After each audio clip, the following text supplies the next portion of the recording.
Ladies and gentleman, ಚೋರ್ಲಾ ghat ಬಳಿ big ಅಂದ್ರೆ ಬಹುದೊಡ್ಡ ದರೋಡೆ ಆಯ್ತು.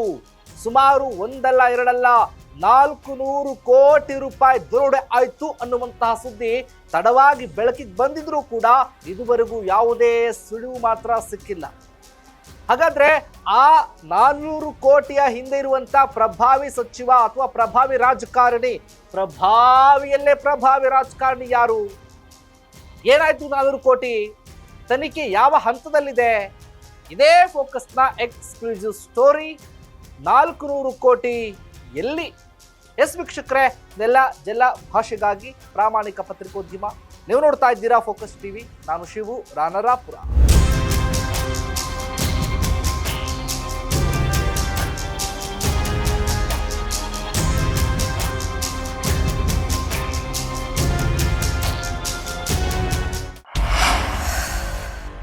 ಎಸ್ ವೀಕ್ಷಕರೇ, ಕರ್ನಾಟಕ, ಮಹಾರಾಷ್ಟ್ರ, ಆಂಧ್ರ ಪ್ರದೇಶ 3 ರಾಜ್ಯಗಳು ಕೂಡ ಸೇರ್ಕೊಂಡು ಈ 400 ಕೋಟಿ ದರೋಡೆಯ ತನಿಖೆಯನ್ನ ಮಾಡ್ತಾ ಇದ್ದಾರೆ.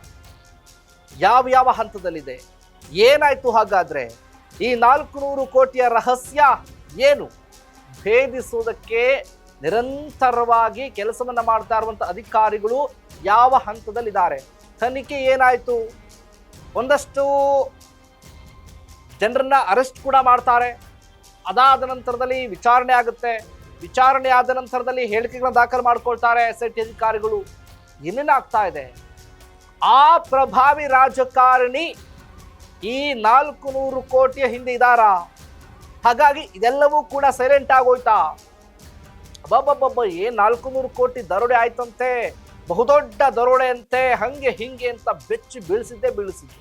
ಈಗ ಅದ್ರ ಕಡೆ ಒಂದು ಸುದ್ದಿನೂ ಇಲ್ಲ, ಅದ್ರ ಕಡೆ ಒಂದು ಗಮನನೂ ಕೂಡ ಇಲ್ಲ. ಅದರ ಫೋಕಸ್ ಟಿವಿ ಯಾವುದೇ ಕಾರಣಕ್ಕೂ ಒಂದು ಸುದ್ದಿನ ತೆಗೆದುಕೊಂಡ್ರೆ ಅಲ್ಲಿಗೆ ಬಿಡುವಂತ ಚಾಳಿ ನಮ್ಮದಲ್ಲ. ಹಾಗಾಗಿ ನಾವು ಪ್ರಶ್ನೆ ಮಾಡ್ತಾ ಇದ್ದೀವಿ, 400 ಕೋಟಿ ಎಲ್ಲಿ ಅಂತ. ಇಲ್ಲಿ ಗಮನಿಸಬೇಕಾಗಿರೋದೇನಪ್ಪಾ ಅಂತ ಅಂದ್ರೆ, ಈಗ ಊಹಾಪೋಹಗಳು ಕೂಡ ಶುರುವಾಗಿದೆ. ಅಯ್ಯೋ, ಅದ್ಯಾವುದು ದರೋಡೆನೇ ಆಗಿಲ್ವಂತೆ, ದರೋಡೆ ನಡೆದಿಲ್ವಂತೆ, ಇದು ಅಕ್ಟೋಬರ್ನಲ್ಲಿ ಆಗಿರೋದು, ಸುಮಾರು ತಿಂಗಳ ನಂತರ ಬೆಳಕಿಗೆ ಬಂತು, ಅಥವಾ ಆಗಿದ್ದೇ ಆದಲ್ಲಿ, ಬೆಳಕಿಗೆ ಬಂದಿದ್ದು ತಡವಾಗಿದ್ದೇ ಆದಲ್ಲಿ ಇಷ್ಟೊಂದು ತಡ ಆಗ್ಲಿಕ್ಕೆ ಕಾರಣ ಏನು?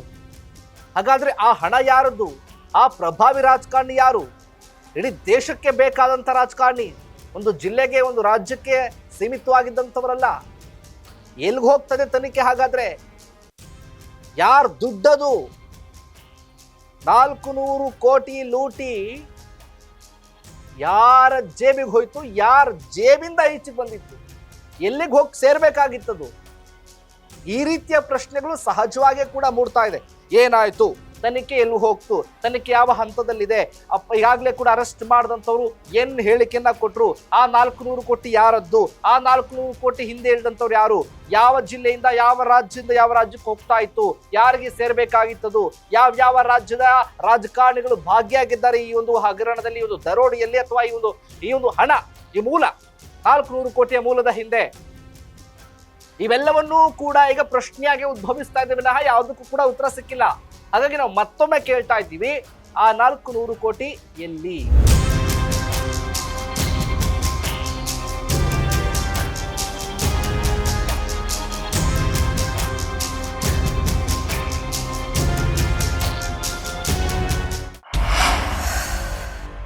ಎಸ್ ವೀಕ್ಷಕರೇ, ಇದೇ ಫೋಕಸ್ನ ಎಕ್ಸ್ಕ್ಲೂಸಿವ್ ಸ್ಟೋರಿ.